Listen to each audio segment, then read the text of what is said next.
é fiel para cumprir toda palavra dita a mim. Deus é fiel, Deus é fiel. Sim, Deus é fiel para... Quero saudar a todos com a paz do Senhor Jesus, amém, igreja? Amém. Você está feliz com Jesus nessa noite? Amém. Sei que amanhã já é sexta-feira, né? Vai chegando no final de semana, o corpo físico vai sentindo aquele cansaço. E a gente trabalha em produção de fábrica, trabalho repetitivo. E felizmente nós somos operados do ombro esquerdo há alguns anos atrás. Então, tem dia que está latejando, é cervical, é os dois ombros, né? Hoje eu estou daquele jeito, eu realmente estou aqui por amor à palavra de Deus, amém? Amém. Então o corpo da gente se sente, né, cansado mesmo, mas graças a Deus que nós estamos aqui. Ainda que o corpo físico esteja cansado, mas a alma nossa que não envelhece, né, ela está intacta, graças a Deus, cheia do Espírito Santo, que é o que tem nos dado força e graça para estarmos aqui falando da palavra de nosso Deus, amém? Quero agradecer a Deus pela vida do pastor Gilberto, pelo convite, pelo carinho de sempre. Também aos demais queridos irmãos obreiros, pastora Cida.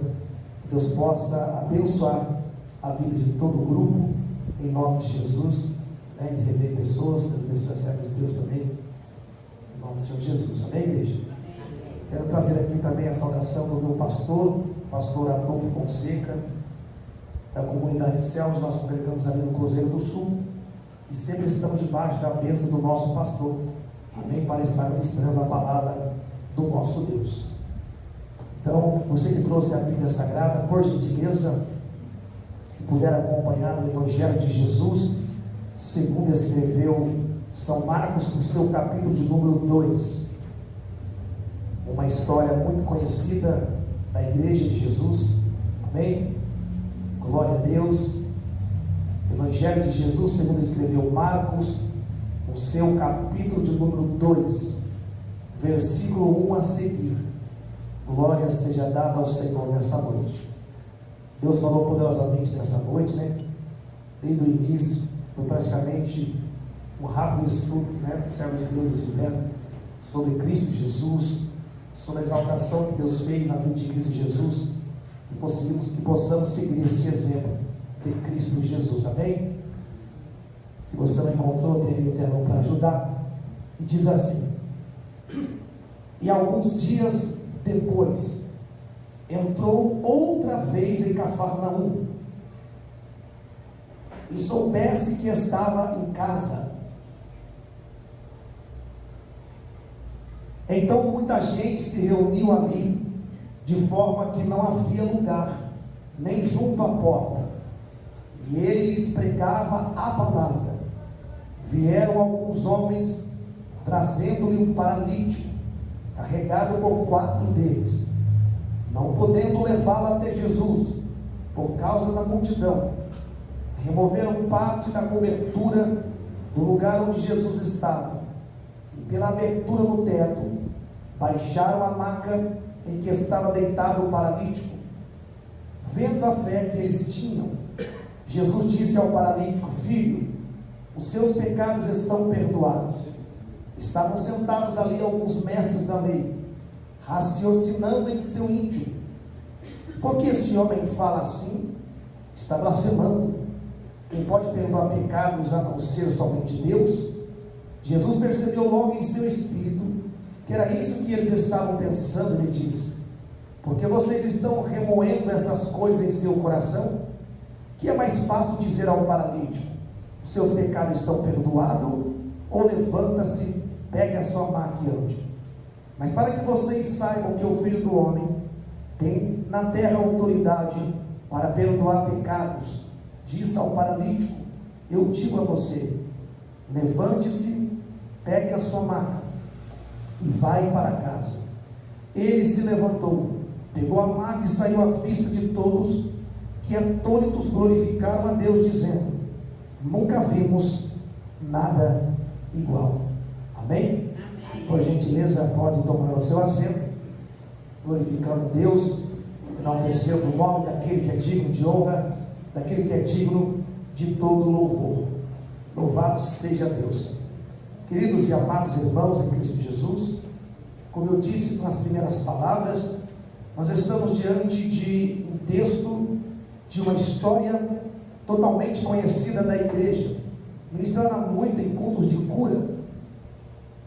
Mas como nós estamos já com contagem regressiva para passarmos de 2023 para 2024, o Espírito de Deus colocou esta palavra no meu coração para esta noite.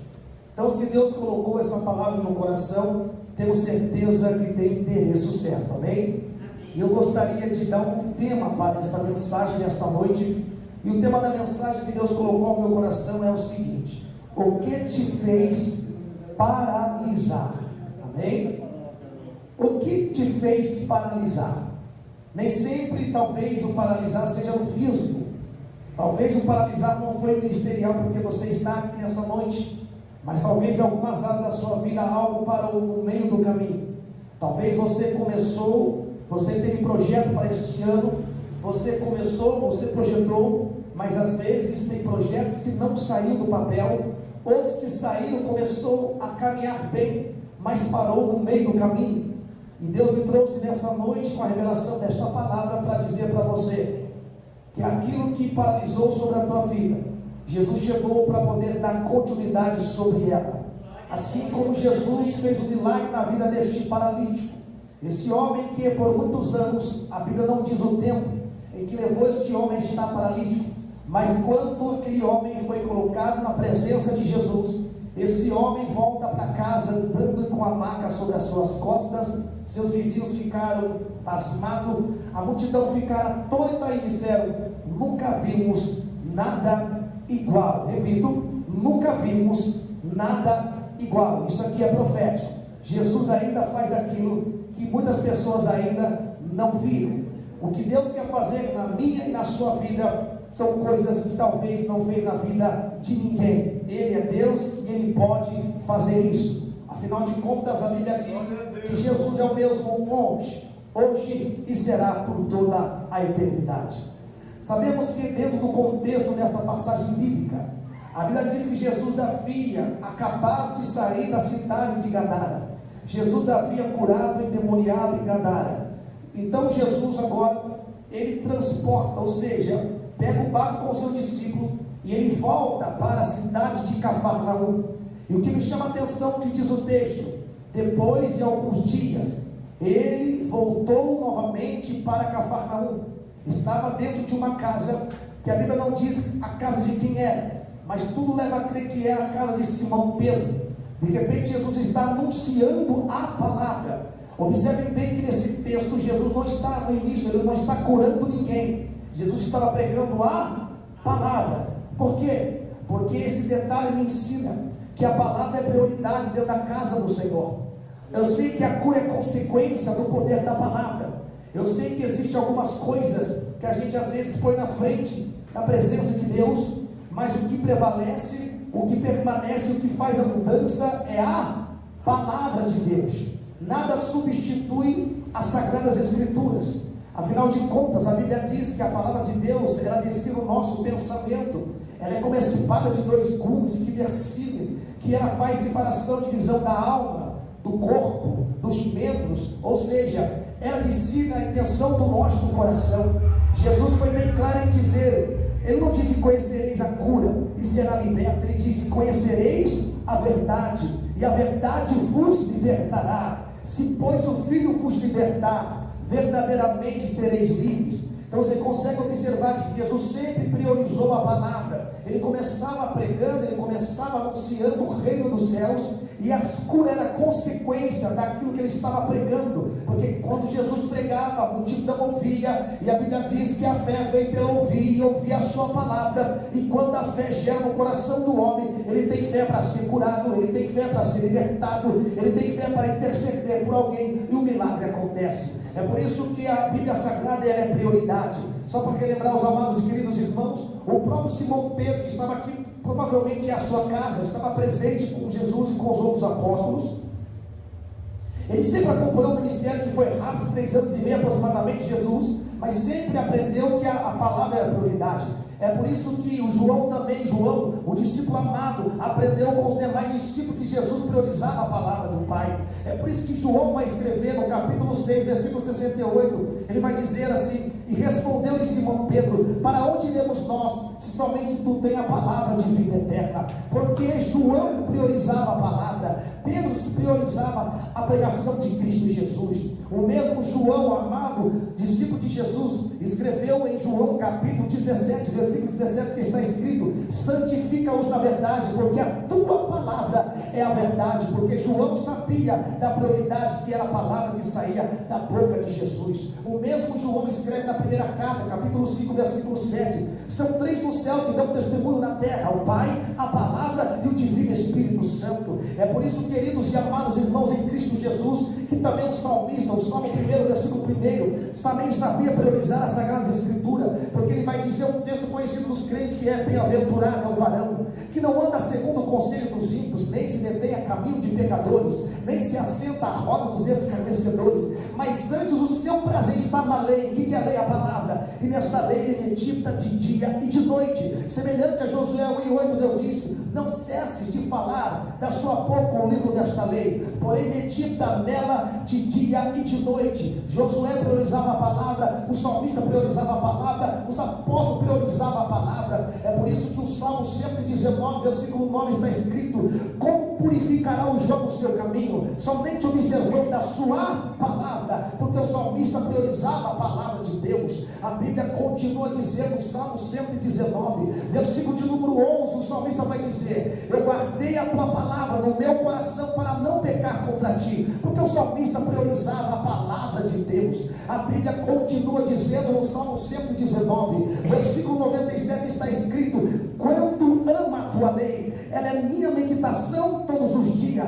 O mesmo salmo, mas agora no verso 101 está escrito: de todo mau caminho eu desvio os meus pés, somente para observar a tua palavra. O mesmo salmo, agora no verso 103 está escrito: quão doce é a tua palavra, o meu paladar, e mais doce do que o mel a minha boca. Porque de fato o salmista priorizava a palavra de Deus. O mesmo salmo, agora no verso 105 está escrito: lâmpada para os meus pés é a tua palavra, e luz para o meu caminho. Agora o mesmo salmo, agora no verso 140 está escrito: puríssima é a tua palavra, por isso teu servo a estima, ou seja, a ama. A Bíblia continua dizendo, o profeta Isaías priorizava a palavra, porque ele vai dizer no capítulo 1, versículo 3: o boi conhece o seu possuidor, o jumento conhece o dono da manjedoura, mas o meu povo não me conhece. Oséias capítulo 4, versículo 6 vai confirmar dizendo: o meu povo foi destruído porque faltou-lhe o conhecimento, e o conhecimento da sua palavra. Oséias capítulo 6, versículo 3 está escrito: conheçamos e prossigamos em conhecer ao Senhor. Como é que a igreja conhece a Deus? É através da palavra, porque Oséias priorizava a palavra. Jeremias capítulo 23, versículo 29 está escrito: não é a minha palavra como fogo, diz o Senhor, e também como martelo que esmiuça sapeia? Porque o profeta Jeremias priorizava a palavra. Jeremias capítulo 1, versículo 11 e 12 está escrito: e veio a minha palavra do Senhor a Jeremias dizendo: o que vê? Eu vejo uma vara de amendoeiro. Deus diz: você está enxergando muito bem nesta visão, porque de fato eu zelo pela minha palavra. O próprio Deus confirma, e Jeremias testifica que ele priorizava a palavra. O próprio Jesus, sendo a palavra encarnada, em Mateus capítulo 4, versículo 4, diz para Satanás no deserto: fique sabendo, cabeça rachada, que nem só de pão viverá o homem, mas de toda a palavra que sai da boca de meu Pai. A Bíblia diz, Mateus 24, 35: passarão os céus e a terra, mas as minhas palavras nunca hão de passar. Porque Mateus priorizava a bendita palavra de nosso Deus.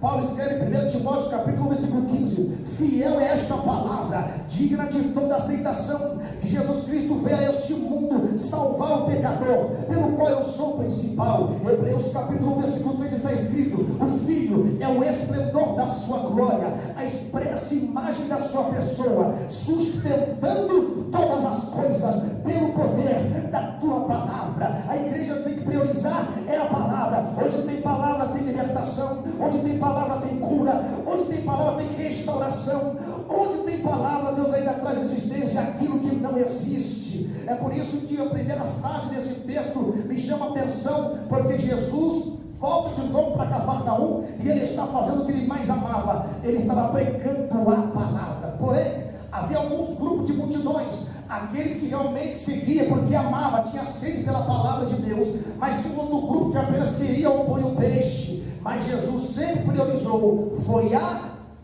palavra. E lá ele está pregando. Irmãos, ninguém gosta de que um culto seja interrompido, a não ser que alguém venha se arrastando: eu quero entregar minha vida para Jesus. Fora isso, irmãos, atrapalha o pregador, atrapalha Cristo dentro da igreja. Quando um culto, Jesus está pregando, de repente algo interrompe. E nessa história aconteceu.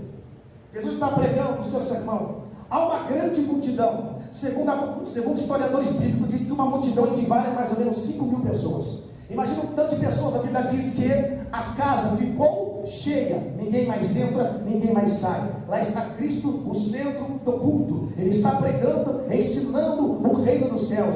Mas de repente eu imagino a cena, irmão. Vamos tenta imaginar comigo. Jesus está pregando, olhando para a multidão. De repente Jesus faz assim na cabeça e olha para cima, porque de fato caiu palha seca com o barro que era o telhado do Oriente Médio. Jesus para o culto, porque a fé de 4 pessoas mais um paralítico 5 fez o culto parar. Esse tipo de parar o culto, Jesus é apaixonado. Quando a fé nossa faz Jesus parar no culto para nos atender, Jesus se agrada. Jesus olha para cima.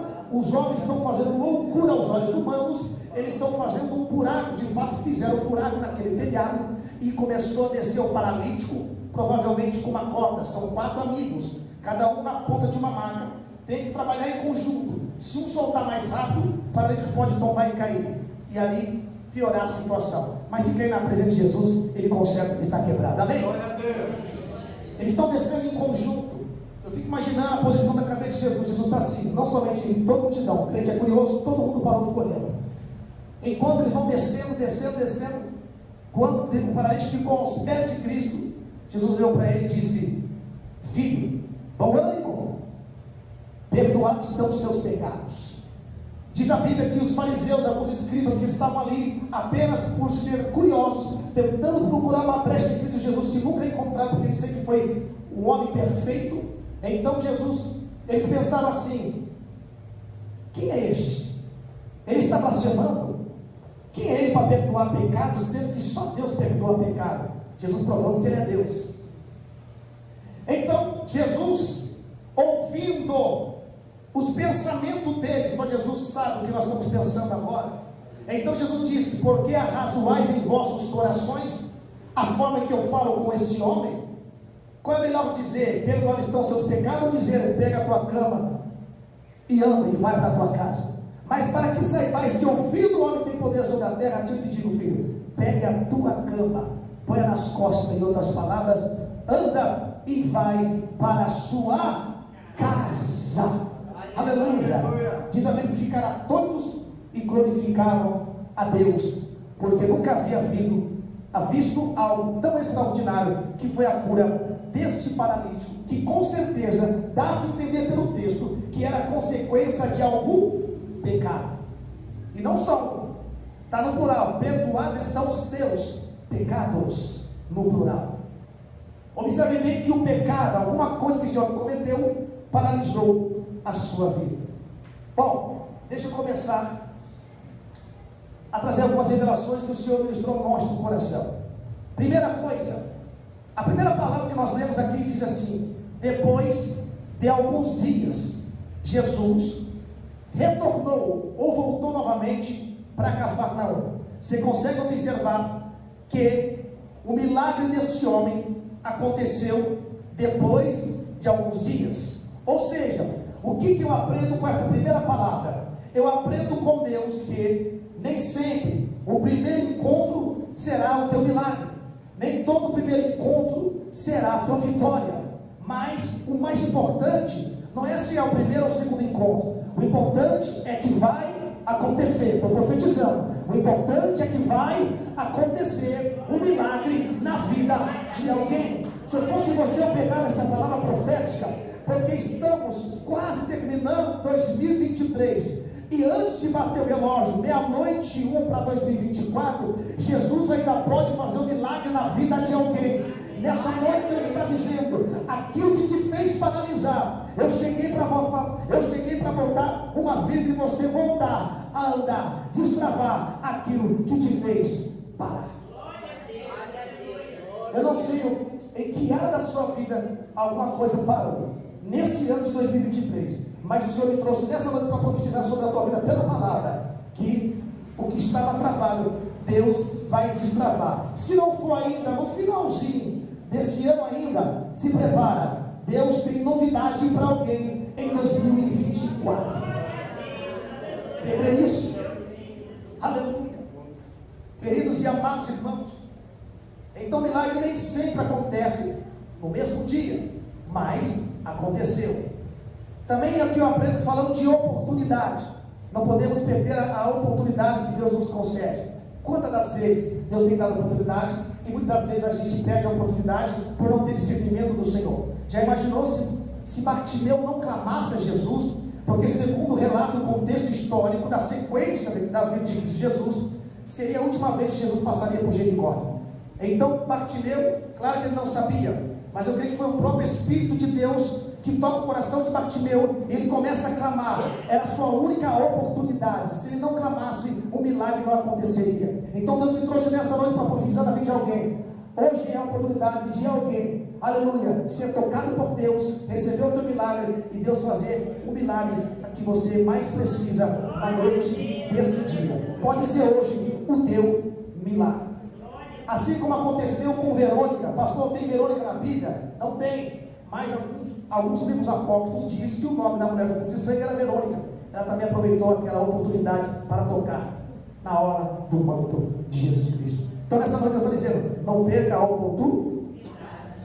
Toque nas vestes de Jesus nessa noite, para que tudo venha destravar sobre a tua vida e o nome do Senhor Jesus ser glorificado. Diz o texto, logo souberam que Jesus estava em casa. Olha que coisa forte. Segura que vai doer um pouquinho, porque a moeda tem os dois lados. Sim ou não? Não é só a gente, oh meu Deus, que palavra maravilhosa, que bênção. Mas tem hora que Deus também, Ele nos aperta, porque a palavra tem os dois lados, amém? Existem dois grupos de pessoas, e Deus conhece cada um de nós que estamos aqui. Diz o texto, que souberam que Ele estava em casa. Sabe o que Deus me ensina? Será que o nosso vizinho pode dizer o mesmo? Ai Jesus, será que os nossos colegas podem dizer o mesmo? Estou sabendo que naquela casa habita Jesus. Estou sabendo que naquela família habita Jesus. Será que as pessoas podem testificar? Estamos sabendo que Jesus vive dentro daquele lar. E diz o texto, souberam que Ele estava em casa. Um outro detalhe interessante para os dias atuais que estamos vivendo, falando de ministério. A Bíblia diz que a casa estava cheia, ao ponto que um paralítico, carregado por 4, tiveram que subir na escada exterior daquela casa, fazer um buraco no telhado para descer o paralítico, e o paralítico recebeu o milagre. A casa estava cheia, mas as coisas estão ficando cada vez mais difíceis. Eu estou falando dentro das igrejas. As pessoas preferem outros encontros e menosprezam a obra de Deus. Então Deus está nos despertando nessa noite. 2024 que seja diferente nas nossas vidas, que não venhamos trocar o culto diante de Deus por outras coisas que não valem a pena. Observe que a casa estava cheia, e nesta época era muito mais sacrifício, era mais difícil de ir para o culto do que nos dias atuais. Hoje às vezes moramos na esquina, e a gente muitas vezes somos negligentes para vir para a casa do Senhor. Temos que fazer? Temos oportunidade e devemos sair com certeza, mas que é um conselho, que não trocamos o culto de Deus, o culto de adoração, por coisas que não vai valer a pena. Olha o show que eles dão para nós aqui.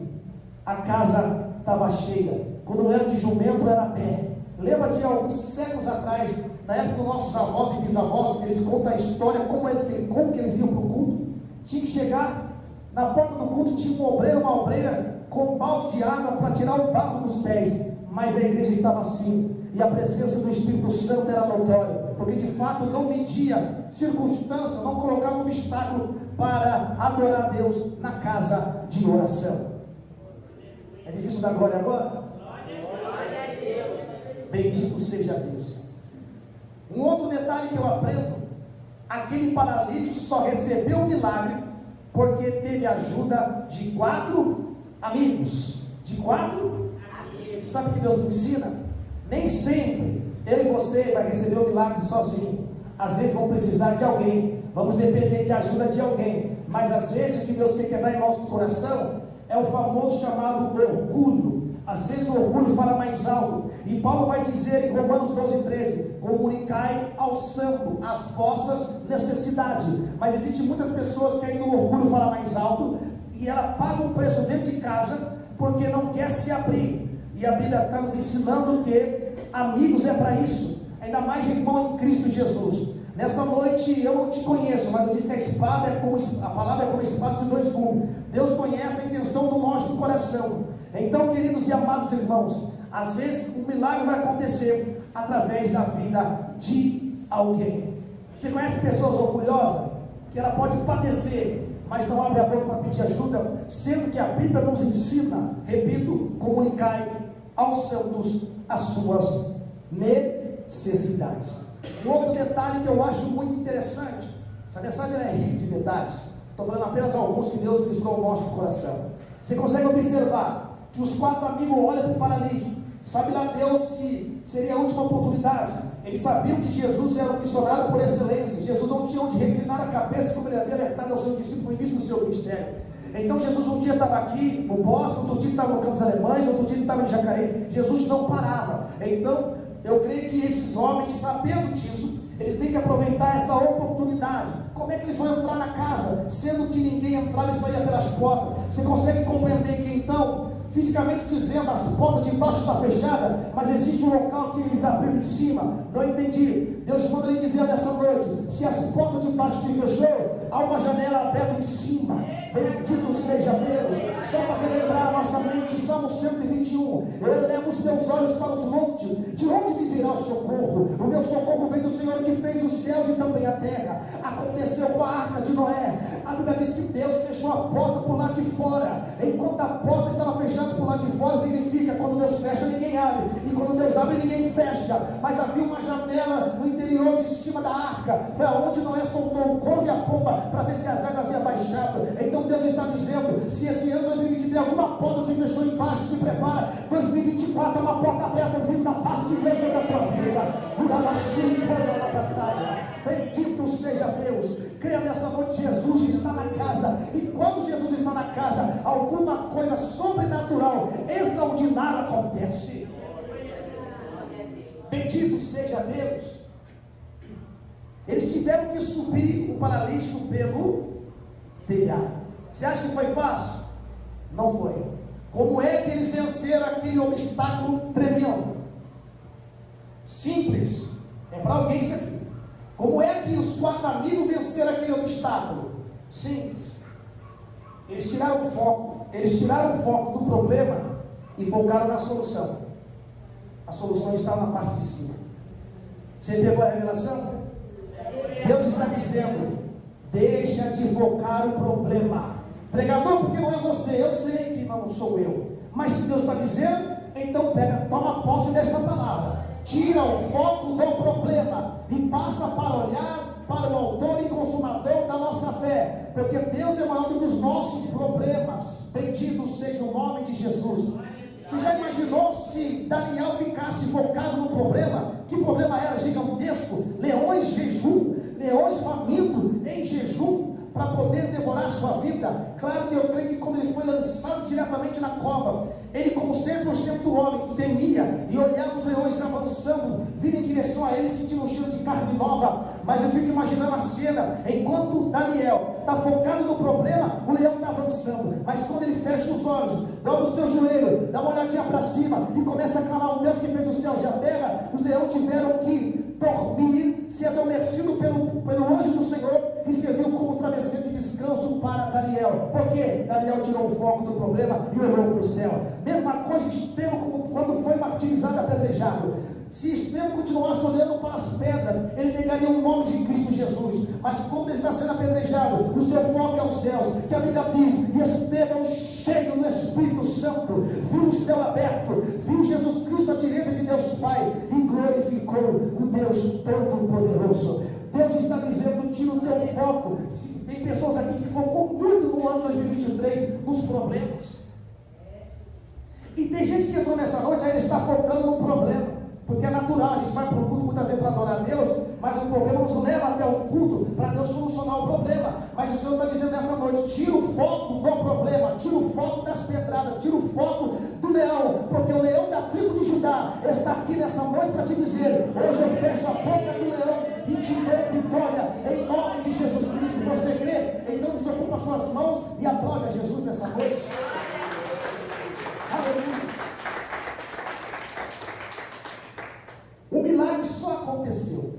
Aqueles homens só alcançaram a Jesus, porque de fato, os 4 amigos desceram o paralítico aos pés de Jesus. Não entendi. Ninguém alcança Jesus subindo, a gente alcança Jesus descendo. Aleluia. Assim é o nosso milagre. A gente alcança o nosso milagre descendo na casa do oleiro, se prostrando aos pés de Cristo e reconhecendo que sem Ele nós não somos nada. É descendo que a gente encontra com Ele. E quando a gente desce, o milagre acontece. A Bíblia diz que, vendo-lhes a fé, Jesus viu a fé, não somente dos 4 amigos, mas dos 5. Porque se o paralítico não tivesse fé, falava assim, deixa quietinho aqui, senão não vai funcionar. Então os 5 tiveram fé. Só que quando Jesus viu a fé deles, não simplesmente viu apenas a fé. Jesus viu mais coisas. É a forma que eu creio. Eu imagino as posições da cabeça de Jesus. Então Jesus, eu quero falar aqui rapidamente nesse ponto, os 4 olhares de Jesus. Quantos olhares de Jesus? Primeiro olhar, ele olhou para cima e viu o que? A fé, está escrito, e vendo-lhes as suas fé. Então Jesus viu a fé. Não entendi, o ano está acabando, Deus me trouxe na noite para te dizer, eu tenho contemplado a tua fé, eu vi o tamanho da tua fé nesses anos de 2023. Não foi fácil, foi luta, foi difícil, teve choro, teve lágrimas, alguns teve percas, mas eu tenho visto a vossa fé, e por Deus ter visto a vossa fé, Deus há de honrar a minha e a tua vida nesta noite, assim diz Deus pela sua palavra. Porém, quando Jesus está olhando para aqueles homens e o paralítico descendo, ele não simplesmente vê a fé, ele vê a atitude, ele também vê a perseverança, ele também vê a paciência. Você consegue observar? Porque eles tiveram fé, são 4 amigos, tiveram fé? Tiveram. Mas o que adianta eu ter fé? O que é ter fé? É eu acreditar 100%. Mas não adianta eu apenas acreditar que Deus faz, que Jesus é o mesmo monte eternamente, se eu não tomar o segundo passo, que é a atitude. Tinham 4. Sempre, alguém tem que tomar uma atitude. Eu sei que se eu chegar até os pés dele, ele vai me curar desse problema. Mas se ninguém agir, como é que o milagre acontece? Está entendendo o mistério? Deus está dizendo, eu tenho contemplado a tua fé, mas às vezes é preciso tomar atitude. Beleza, a gente toma atitude, mas tem o terceiro passo. Não foi fácil para eles, tiveram fé e tomaram atitude, mas um dos principais também, que é tudo um conjunto, eles tiveram que perseverar, subir com o homem paralítico, que fica um peso, parece que dobra o tamanho do peso, subir uma escada para lá de fora, ainda fazer buraco no telhado e descer o paralítico. Isso exige que? Perseverança. Perseverança. É o que Tiago diz no capítulo 3, sabendo que a aprovação da vossa fé, uma vez confirmada, produz perseverança. Mas o que adianta ter fé, atitude e perseverança, se não tiver paciência? Aí pega todos nós, paciência. Nós temos um defeito de querer para onde? Mas Deus não trabalha assim. Deus trabalha do jeito dele. Salomão, o homem mais sábio que a sabedoria vem do próprio Deus, diz, Eclesiastes 3:3, há tempo para todas as coisas debaixo do... Tudo tem o seu tempo. Olha a expressão, para quem estudou na escola do português vai lembrar. Tudo tem o seu tempo determinado, você já está determinado, só não chegou o dia, só não chegou o tempo de Deus entregar. Mas se essa... Nós, a gente temos que... Eu como pregador, creio assim, a Bíblia de Gênesis e Apocalipse tem mensagens infinitas, amém? Mas se Deus direcionou essa mensagem, significa dizer o quê? Que o tempo determinado para alguém aqui hoje chegou. Porque a mensagem tem endereço. Está preparado para contar o testemunho ainda antes de virar o ano 2023? Não sei se vai ter mais culto aqui, mas se tiver, se prepara para os primeiros cultos de 2024, você vai profetizar. Deus falou comigo naquela noite. Amém, igreja?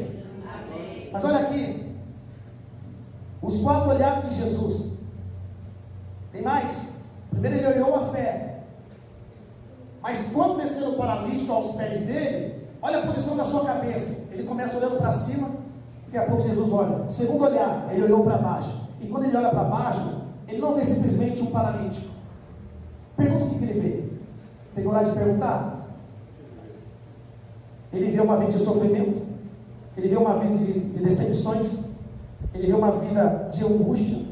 Ele vê um homem que está totalmente na sociedade menosprezado, porque ainda mais já acreditavam que todo defeito físico era consequência de um pecado, de fato ele era. Como é que esse homem se sentia?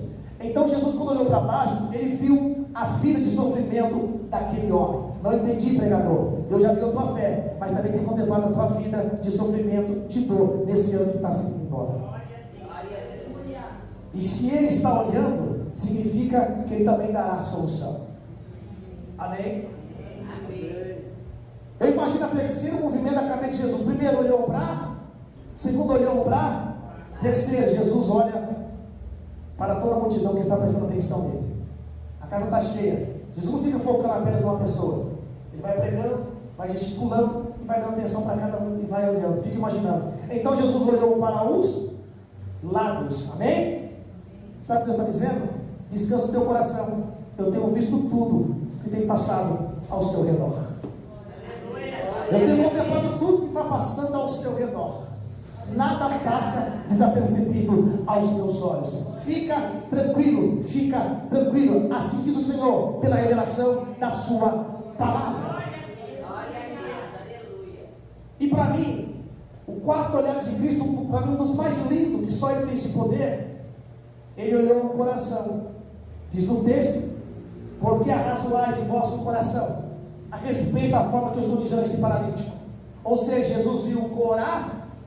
Deus está dizendo: fica tranquilo, eu vi a tua fé, tenho visto teu sofrimento, tenho visto o que está acontecendo ao seu redor, e eu tenho visto o que se passa aqui dentro do teu coração.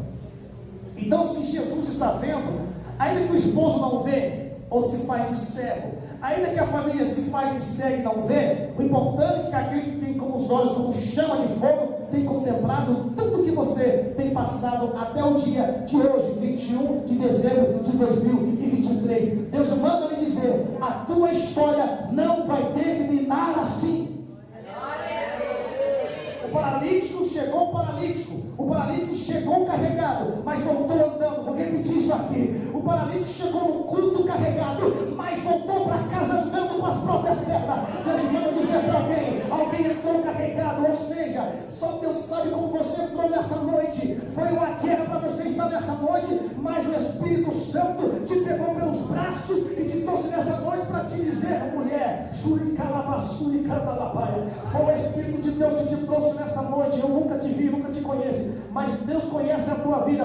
Deus manda lhe dizer: tu não vai voltar para casa da forma que você entrou. Quem disse que eu esqueci as promessas que eu fiz sobre a tua vida? Descansa o teu coração, que naqueles cuido eu, diz o Senhor. Aplaude a Jesus nessa noite.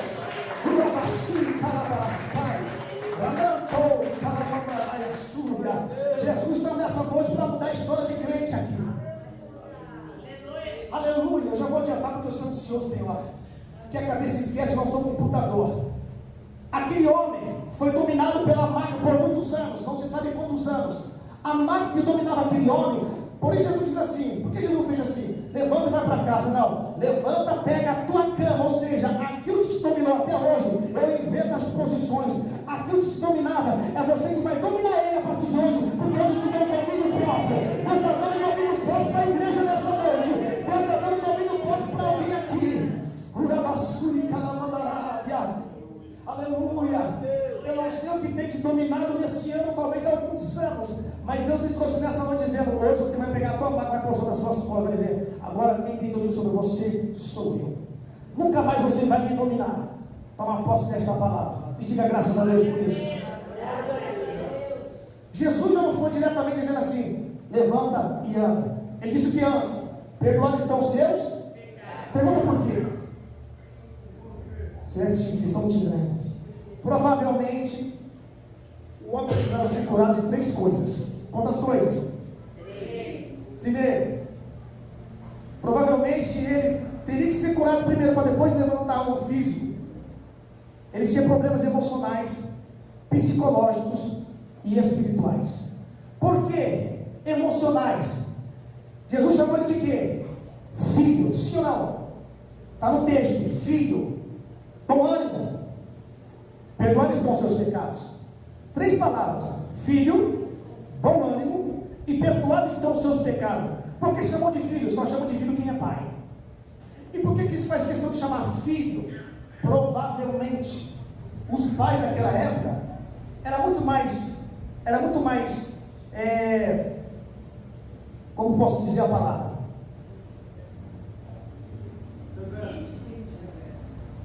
Posso fugir da mente agora. Por exemplo, nossos avós rígidos. Os pais antigamente eram muito mais rígidos do que os nossos avós. Ou seja, o que a lei dizia? O salário do pecado é a morte. Quando o filho pecava diante de Deus, como é que reagiam os pais? Provavelmente até os pais menosprezou aquele homem. Eu imagino que então aquele homem está com problemas emocionais, tanto familiar. Aquele homem provavelmente ele está tendo uma deficiência paternal dentro da própria casa. Então, assim talvez o pai o abandona pela situação, porque eram mais rigorosos por causa da lei. Então, o homem está passando uma situação emocionalmente pela ausência do pai, quero eu acreditar. Então Jesus disse, filho. Aí eu lembro o salmista ainda que uma mãe, ela abandona o seu filho que amamenta, mas jamais Deus vai abandonar os seus filhos. Deus me trouxe nessa noite para dizer para alguém: ei, fica tranquila, eu sou o teu pai, eu faço o papel da tua mãe, eu sou o teu melhor amigo, e quando eu estou para agir, ninguém pode impedir. Jesus curou então, com certeza, primeiro, aquele problema emocional na vida deste paralítico, para depois pegar a cama e andar. Jesus precisava curar provavelmente também, ele precisava de uma cura psicológica. Por quê? Jesus usou a segunda palavra, bom ânimo. Por que bom ânimo? Provavelmente ele não tinha ânimo nenhum por muitos anos. Primeiro, preconceito, arrumar emprego aleijado, de que jeito? Segundo, preconceito, consequência de algum pecado. Nem um judeu dava bola para aquele homem. Então Jesus está dizendo: filho, antes de eu levantar você dessa cadeira, primeiro, eu tenho que te curar emocionalmente. Segundo, eu tenho que te curar psicologicamente. Então, filho, já animou ele, bom ânimo. Terceiro e último problema que ele tinha, que é um dos piores, que é invisível, problema espiritual. Aí Jesus vai dizer: perdoados estão os seus pecados. Pega a tua cama, levanta e anda e vai parar. Olha o detalhe, Jesus não fala para ele passar em outro lugar. Antes de tudo, eu sei que você deve estar feliz, vai querer contar para todo mundo, mas primeiro, vai para casa. Sabe o que eu aprendo aqui? Jesus é o único que tem poder de nos trazer de volta para casa restaurado. Provavelmente o problema estava dentro da casa dele. Então Jesus disse: vai para a tua casa primeiro. Você está entendendo o mistério? Hoje Deus está visitando famílias aqui hoje. Deus está dizendo: o milagre tem que acontecer primeiro lá dentro da tua casa. É dentro da tua casa que eu entro, é dentro da tua casa que eu estou tratando. E Deus manda dizer para alguém: vai ser tudo diferente em 2024. Mas deixa eu fazer do meu jeito. Vou eu fazer do meu jeito. Quem somos nós para ensinar a Deus? Somos apenas alunos. Ele é mestre dos mestres, ele é professor dos professores. Deus vai fazer do jeito dele, para que possa trazer e restaurar famílias nessa noite. Amém? Amém. Quem entendeu a mensagem, diga glória a Deus. Glória a Deus. E eu fecho a minha Bíblia dizendo mais uma vez: quem chegou carregado vai voltar para casa andando tranquilamente. Estou falando no sentido espiritual. Amém? Você entendeu a mensagem? Diga glória a Deus. Então, por gentileza, se põe de pé. Eu quero orar abençoando a tua vida. Amém? Quero orar abençoando a tua vida aqui de forma coletiva. Louvado seja Deus, para que Deus possa nesta noite quebrar todo o paradigma contra a tua vida, em nome do Senhor Jesus. Que você venha voltar para a sua casa, para a sua família, e que você já comece a sentir alguns sinais lá dentro da tua casa E o nome do Senhor Jesus será glorificado sobre a tua vida e sobre a tua família. Amém? Põe a mão assim no teu coração. Pai, em nome de Jesus, quero te agradecer por esta noite, por esta palavra que o Senhor colocou no meu coração. Obrigado pela direção que o Senhor nos deu nessa noite, mais uma vez. Pai, assim como o Senhor curou aquele paralítico, provavelmente curou a sua vida emocional, psicológica e espiritual. Tem pessoas que entrou nessa noite nessas condições, ó Pai. O Senhor conhece cada uma delas, Espírito Santo. Eu sei que a tua palavra foi o suficiente, porque a maior revelação está na tua palavra. Pai, eu quero profetizar sobre a vida dos teus filhos, que antes que venha virar 2023 para 2024, que eles recebam a vitória, aquilo que eles precisam e necessitam, seja em qualquer área sobre a tua vida. Aquilo que é impossível aos olhos humanos, o Senhor é o Deus que faz tornar o impossível no possível. Eu profetizo em nome de Jesus, quero abençoar a vida de todos eles, em nome do Pai, do Filho e do Senhor Espírito Santo. Você diz graças a Deus, amém? Aplaude mais uma vez Jesus. Deus abençoe.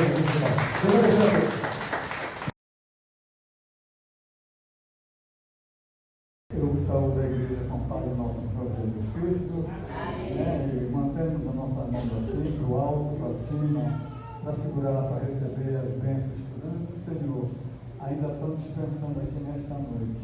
Que o grande amor de Deus, a graça do nosso Senhor Jesus Cristo e a doce comunhão do Espírito Santo esteja com toda a igreja, todos digam amém. Se Deus é por nós, quem será contra nós? Tudo eu posso naquele que me fortalece. Será no Deus quem impedirá. E o Senhor é nosso pastor e nada nos faltará. É o lugar que cada um está. Vamos toda promessa feita a mim. Deus é fiel, Deus é fiel. Declare isso para a tua vida. Eu não morrerei enquanto o Senhor não cumprir em mim.